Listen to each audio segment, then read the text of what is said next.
മാന്യപ്രേക്ഷകർക്ക് നമസ്കാരം. ത്രിതല പഞ്ചായത്ത് തിരഞ്ഞെടുപ്പുമായി ബന്ധപ്പെട്ട് വോട്ടെണ്ണൽ നമ്മുടെ കേരളത്തിൽ തുടർന്നുകൊണ്ടിരിക്കുന്നു. ഈ ത്രിതല പഞ്ചായത്ത് തിരഞ്ഞെടുപ്പില് ഭാരതീയ ജനതാ പാർട്ടിക്ക് എതിരെയായിട്ട് SDPI എന്തൊക്കെ കുതന്ത്രങ്ങൾ പയറ്റിയിട്ടുണ്ട് എന്നുള്ളതിന്റെ ഒരു തെളിവാണ് നമ്മൾ ഈ ഒരു വീഡിയോയിൽ മുന്നോട്ട് വെക്കുന്നത്.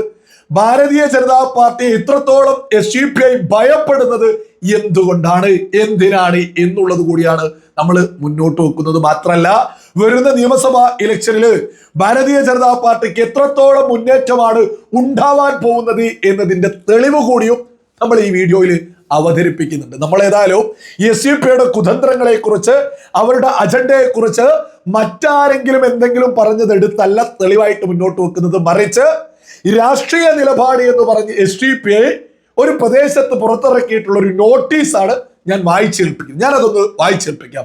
അവരാരെയാണ് ഭയക്കുന്നത്, അവരെന്തുകൊണ്ടാണ് എതിർക്കുന്നത്, അതൊക്കെ തന്നെ നമുക്ക് ചർച്ച ചെയ്യാം. ഞാൻ ഏതായാലും ആ നോട്ടീസ് ഒന്ന് വായിച്ചേൽപ്പിക്കാം. SDPI പുറത്തിറക്കിയിട്ടുള്ളതാണ്. അയത്തിൽ ഡിവിഷൻ കമ്മിറ്റി ഇലക്ഷൻ 2025 രാഷ്ട്രീയ നിലപാട്. ഏറെ സ്നേഹാദരവുകൾ നിറഞ്ഞ ജനാധിപത്യ മതേതര വിശ്വാസികളെ, ആസന്നമായ തദ്ദേശ സ്വയംഭരണ സ്ഥാപനങ്ങളിലേക്ക് നടക്കുന്ന തിരഞ്ഞെടുപ്പുമായി ബന്ധപ്പെട്ട് പാർട്ടി ഏകദേശം 2 വർഷങ്ങൾക്ക് മുമ്പ് തന്നെ മത്സരിക്കാനുള്ള ഒരുക്കങ്ങൾ തുടങ്ങുകയും മറ്റ് രാഷ്ട്രീയ പ്രസ്ഥാനങ്ങൾ സ്ഥാനാർത്ഥികളെ പ്രഖ്യാപിക്കുന്നതിനും വളരെ മുമ്പ് തന്നെ സ്ഥാനാർത്ഥിയെ കണ്ടെത്തുകയും അത് പ്രഖ്യാപിക്കുകയും ചെയ്തിട്ടുള്ളതുമാണ്. പാർട്ടിയെ കൂടാതെ ഡിവിഷനിൽ മത്സരിക്കുന്ന മറ്റു 3 മുന്നണികളിലെ സ്ഥാനാർത്ഥികളെ പ്രഖ്യാപിച്ചതിന് ശേഷമാണ് ഒരു മത്സര ചിത്രം തെളിയുന്നത്. പാർട്ടി മറ്റു 3 സ്ഥാനാർത്ഥികളെയും വിലയിരുത്തുകയും അവരെ കുറിച്ച് ആഴത്തിൽ പഠിക്കുകയും ചെയ്തതിന്റെ അടിസ്ഥാനത്തിൽ BJPക്ക് വിജയ സാധ്യത ഉണ്ടെന്ന് മനസ്സിലാക്കുകയും അതിന്റെ അടിസ്ഥാനത്തിൽ പാർട്ടി പ്രഖ്യാപിച്ച സ്ഥാനാർത്ഥിയെ പിൻവലിക്കുകയും BJP ഒഴികെയുള്ള മറ്റ് 2 മുന്നണിയിൽ നിന്നും വിജയ സാധ്യതയുള്ള ഒരു സ്ഥാനാർത്ഥിയെ പിന്തുണയ്ക്കുന്നതിനും അവരുടെ വിജയത്തിന് വേണ്ടി പ്രവർത്തിക്കുന്നതിനു വേണ്ടിയിട്ടും തീരുമാനമെടുക്കുകയുണ്ടായി. ഈ സന്ദർഭത്തിൽ SDPI മത്സരിച്ചാൽ മുൻ തിരഞ്ഞെടുപ്പുകളിൽ പാർട്ടിക്ക് കിട്ടിയ ജനപിന്തുണയും വോട്ടുകളും വർദ്ധിപ്പിക്കുവാനും മുന്നേറുവാനും കഴിയുമായിരുന്നിട്ടും പാർട്ടി സ്വന്തം നേട്ടങ്ങൾക്കും ഉയർച്ചകൾക്കും ഉപരിയായി ഈ നാടിന്റെ ഐക്യവും സൗഹാർദ്ദവും സുരക്ഷയും കണക്കിലെടുത്താണ് ഇങ്ങനെ ഒരു ത്യാഗോജ്ജലമായ തീരുമാനം കൈകൊണ്ടത്. ആയതിനാൽ അയത്തിൽ ഡിവിഷനിലെ മുഴുവൻ പ്രബുദ്ധ ജനതയുടെയും സഹകരണവും പിന്തുണയും പാർട്ടിക്കൊപ്പം തുടർന്നും ഉണ്ടാകണമെന്ന് അഭ്യർത്ഥിച്ചുകൊള്ളുന്നു എന്ന് SDPI അയത്തിൽ ഡിവിഷൻ കമ്മിറ്റി. ഒരു വർഗീയ പാർട്ടി ഐക്യത്തിന് വേണ്ടി നിലകൊള്ളാന്ന്. യഥാർത്ഥത്തിൽ ഇത് ഭാരതീയ ജനതാ പാർട്ടിയെ ഭയന്നിട്ട് SDPI എടുത്ത നിലപാടാണ് നമ്മൾ ഈ കേട്ടിട്ടുള്ളത്. എന്തുകൊണ്ടാണ് എന്നുള്ളത് വളരെ വ്യക്തമായിട്ട് മുന്നോട്ട് വെക്കാം. ഇവർ പറഞ്ഞത് നിങ്ങൾ വ്യക്തമായിട്ട് ശ്രദ്ധിച്ചോ? ത്രിതല പഞ്ചായത്ത് തിരഞ്ഞെടുപ്പുമായി ബന്ധപ്പെട്ട് പോലും SDPI 2 വർഷം മുമ്പേ നമ്മുടെ കേരളത്തിൽ പണി തുടങ്ങിയിട്ടുണ്ട്.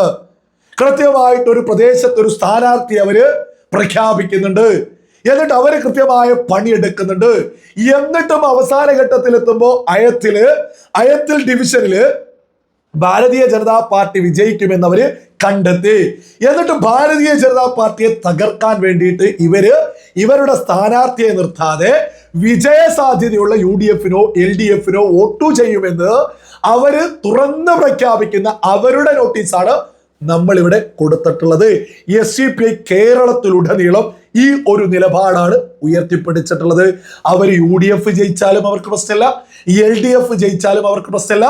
അവർക്ക് പ്രശ്നം എന്നുള്ളത് ഭാരതീയ ജനതാ പാർട്ടി വിജയിക്കരുത് എന്നുള്ളത് മാത്രമാണ്. അപ്പൊ ഒരു കാര്യം ഉറപ്പല്ലേ, സുഡാപ്പി അജണ്ട നടപ്പിലാക്കാൻ ഇവിടെ LDFും UDFും തയ്യാറാണ് എന്നുള്ളത് SDPI തന്നെ പ്രഖ്യാപിക്കുന്നതാണ് നമ്മൾ ഈ കാണുന്നത്. ഞാൻ എന്തുകൊണ്ടാണ് ഈ SDPI ഭയന്നിട്ടാണ് ഈ നിലപാടൊക്കെ ഇവര് വലിയ ഐക്യം എന്നൊക്കെ പറഞ്ഞ് വിളിച്ചു പറയുന്നത് എന്നതിന്റെ തെളിവ് ഞാൻ മുന്നോട്ട് വെക്കാം. ഇവരുടെ ദേശീയ പ്രസിഡന്റ് MK ഫൈസി ഇപ്പൊ എവിടെയാ?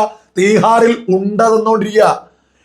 ഇവരെ ഉണ്ടാക്കിയിട്ടുള്ള, അതായത് നമുക്കറിയാം രാജ്യത്തെ പ്രധാനപ്പെട്ട അന്വേഷണ ഏജൻസികൾ പ്രഖ്യാപിച്ചിട്ടുള്ളത് പോപ്പുലർ ഫ്രണ്ട് രാജ്യത്ത് ജിഹാദ് ഉണ്ടാക്കാൻ രൂപീകരിച്ച രാഷ്ട്രീയ പാർട്ടിയാണ് SDPI എന്നാണ്.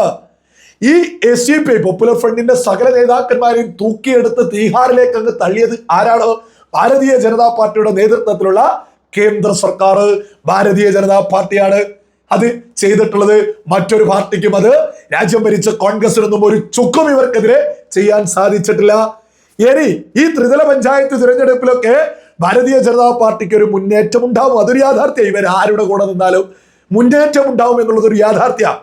ഭാരതീയ ജനതാ പാർട്ടി ഈ കൂട്ടുകെട്ടൊക്കെ കണ്ടുകൊണ്ട് തന്നെയാണ് കാര്യങ്ങൾ ചെയ്തത് എന്നാണ് പുറത്തു നിന്ന് കാര്യങ്ങൾ വീക്ഷിക്കുന്ന ഏതൊരു സാധാരണക്കാരനും മനസ്സിലാക്കാൻ സാധിക്കുക. കാരണം വളരെ വ്യക്തമായിട്ട് രാഷ്ട്രീയപരമായിട്ടുള്ള നീക്കങ്ങൾ ഭാരതീയ ജനതാ പാർട്ടി കേരളത്തിൽ ഈ ത്രിതല പഞ്ചായത്ത് തിരഞ്ഞെടുപ്പുമായിട്ട് നടത്തിയിട്ടുണ്ട് എന്നുള്ളതിന്റെ കൃത്യമായിട്ടുള്ള റിസൾട്ട് തന്നെയാണ് ഈ ത്രിതല പഞ്ചായത്ത് തിരഞ്ഞെടുപ്പുമായി ബന്ധപ്പെട്ട റിസൾട്ട് വരാൻ പോകുന്നത് എന്നുള്ളതിലൊന്നും ഒരു തർക്കവും വേണ്ട. ഇവിടെ ഭാരതീയ ജനതാ പാർട്ടി മുന്നേറ്റം ഉണ്ടാക്കി നിയമസഭാ തിരഞ്ഞെടുപ്പിലും ഭാരതീയ ജനതാ പാർട്ടിക്ക് കൃത്യമായിട്ടൊരു മുന്നേറ്റം ഉണ്ടായാൽ പണി തീരാൻ പോകുന്നത് മറ്റാരുടേതുമല്ല, SDPയുടേതാണ്. SDPക്ക് ഇവിടെ കൃത്യമായ തകർച്ചയുണ്ടാവും. കേരളത്തിൽ BJP വളർന്ന് അധികാരത്തിലെത്തിയാൽ ഈ SDPക്ക് പൂട്ടിടും എന്നുള്ളത് മറ്റാരെക്കാളും നന്നായിട്ട് SDPക്കാർക്കും ഈ SDPI നേതാക്കന്മാർക്കും അറിയാം. എന്നിട്ട് അവര് ഐക്യത്തിന് വേണ്ടിയിട്ട് നോക്കണേ, അവരുടെ ഒരു കോമഡി, വർഗീയ പാർട്ടി ഐക്യത്തിന് വേണ്ടിയിട്ട് ഞങ്ങൾ വിജയസാധ്യത ഉള്ളവർക്ക് വോട്ട് ചെയ്യുന്നു, ഞങ്ങൾ സ്ഥാനാർത്ഥിയെ നിർത്തിയിട്ടില്ല എന്ന്. ഇതൊക്കെ മറ്റൊരു കാര്യം കൂടി, ഒരു കൂട്ടുകെട്ട് കൂടിയാണ് പുറത്തു വന്നിട്ടുള്ളത്. SDPI, ജമാഅത്തെ ഇസ്ലാമി, അബ്ദുൽ നാസർ മഹ്ദനി എന്ന തീവ്രവാദിയുടെ പാർട്ടിയായിട്ടുള്ള PDP, LDF, UDF ഇവരൊക്കെ ഒരു കെട്ട വെറുതെ പറയുന്നല്ലോ. LDFും UDFും ഈ പറയുന്നവരെ ഡൽഹിയിലേക്ക് എത്തിയാൽ ഈ രാഹുൽ ഗാന്ധിക്ക് പിന്നിൽ നിന്ന് സിന്ദാബാദ് വിളിക്കലല്ലേ ഇവിടുത്തെ ഇടതുപക്ഷക്കാരുടെയും പണി എന്ന് പറയുന്നത്. ഇവരൊക്കെ ഒരു ടീമാണ്. ഭാരതീയ ജനതാ പാർട്ടിയാണ് ഒരു ഭാഗത്ത് നിൽക്കുന്നത്. ഭാരതീയ ജനതാ പാർട്ടി ഏത് വിധേനയും തകർക്കുക എന്നുള്ളത് SDPയുടെ ലക്ഷ്യം. എന്നിട്ട് ഇവർ കൂട്ടമായിട്ട് ഏത് പാർട്ടിക്കും SDPI വോട്ട് ചെയ്യും. ഈ ഭാരതീയ ജനതാ പാർട്ടി പരാജയപ്പെട്ടാൽ മാത്രം മതി. ഇവിടെയാണ് ഓരോ മലയാളിയും ബോധത്തോടു കൂടി തിരിച്ചറിയേണ്ടത്. നമ്മൾ ഈ കഴിഞ്ഞ ദിവസങ്ങളിൽ PDP സ്ഥാനാർത്ഥി മുഖം പോലും ഇല്ലാതെ മതരാജ്യങ്ങളിൽ ഉള്ളതുപോലെ ഒരു ചിത്രം നമ്മൾ കൊടുത്തു. മുഖം പോലും ഇല്ലാത്ത ആളുകൾ ജനാധിപത്യ രീതിയിൽ തിരഞ്ഞെടുപ്പിൽ സ്ഥാനാർത്ഥിയായിട്ട് രംഗത്തെത്തുക, അതായത് സാധാരണക്കാർക്ക് അവകാശങ്ങൾക്ക് മുഖമില്ലാത്ത സ്ത്രീകൾ രംഗത്തെത്തുക മതവൽക്കരണത്തിന്റെ ഭാഗത്ത്. കാസർഗോഡ് ഒരു ബസ് സ്റ്റോപ്പ് മതത്തിന്റെ പേരിൽ നമ്മൾ കഴിഞ്ഞ വീഡിയോ ചെയ്തു, നമ്മുടെ ചാനലിൽ അത് ചെയ്ത് മുന്നോട്ട് വെച്ചിട്ടുണ്ട്. മതവൽക്കരണം ഒരു ഭാഗത്ത് SDPയുടെ നേതൃത്വത്തില്, സുഡാപ്പികളുടെ നേതൃത്വത്തില്, ജിഹാദികളുടെ നേതൃത്വത്തില് കേരളത്തിൽ തുടങ്ങിക്കഴിഞ്ഞിട്ടുണ്ട്. അതവർക്ക് കൃത്യമായിട്ടൊരു പൂർത്തീകരണത്തിലേക്ക് SDPIക്ക്, തീവ്രചിന്താഗതിക്കാർക്ക്, ജമാഅത്തെ ഇസ്ലാമിക്കാർക്ക്, PDPക്ക് ഒരു പൂർത്തീകരണത്തിലേക്ക് എത്തണമെങ്കിൽ LDFോ UDFോ ഇവിടെ അധികാരത്തിലെത്തണം. എന്നാലേ അവർക്ക് അവരുടെ അജണ്ട അടിച്ചേൽപ്പിക്കാൻ സാധിക്കൂ. എന്നാൽ ഭാരതീയ ജനതാ പാർട്ടി എത്തിയാൽ സകലതിനെയും എടുത്ത് ആറ്റിലെറിയും എന്നുള്ളതൊരു യാഥാർത്ഥ്യ.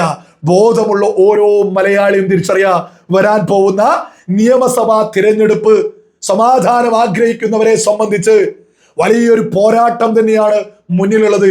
സകല ജിഹാദി അജണ്ടകളെയും അടിച്ചമർത്തണമെങ്കിൽ ഇവിടെ മോദി സംവിധാനങ്ങൾ കേരളം പിടിക്കേണ്ടതായിട്ടുണ്ട്.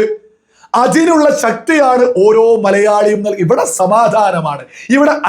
ഇവിടെ പോയിട്ട് ഒരു വർഗീയ പാർട്ടിയായിട്ടുള്ള SDPI പോലും ഐക്യത്തെ കുറിച്ച് സംസാരിക്കുക, ജമാഅത്തെ ഇസ്ലാമി ഐക്യത്തെ കുറിച്ച് സംസാരിക്കുക, തീവ്രവാദിയുടെ മദനിയുടെ പാർട്ടി ഐക്യത്തെ കുറിച്ച്, ഇവിടെ ജിഹാദികളും സുഡാപ്പികളും ഐക്യം സംസാരിക്കുക, അവരുടെ അജണ്ട നടപ്പിലാക്കാനേ. യഥാർത്ഥത്തിൽ ആരാണ് ഇവിടെ മതേതരത്വം ഉയർത്തിപ്പിടിക്കുന്നത്, ആരാണ് രാജ്യത്ത് വികസനം കൊണ്ടുവരുന്നത്, ഇതൊക്കെ തിരിച്ചറിഞ്ഞ് മോദി സംവിധാനങ്ങൾക്ക് ശക്തി പകർന്നിട്ടില്ലെങ്കിൽ നമ്മുടെ കേരളത്തെ UDFോ LDFോ ഭരിച്ചാലും നിയന്ത്രിക്കുക സുഡാപ്പികളാണ് എന്നുള്ളതിന്റെ നേർചിത്രമാണ് ഈ ഒരു തെളിവ് എന്നുള്ളത് സകല ആളുകളും തിരിച്ചറിയുക.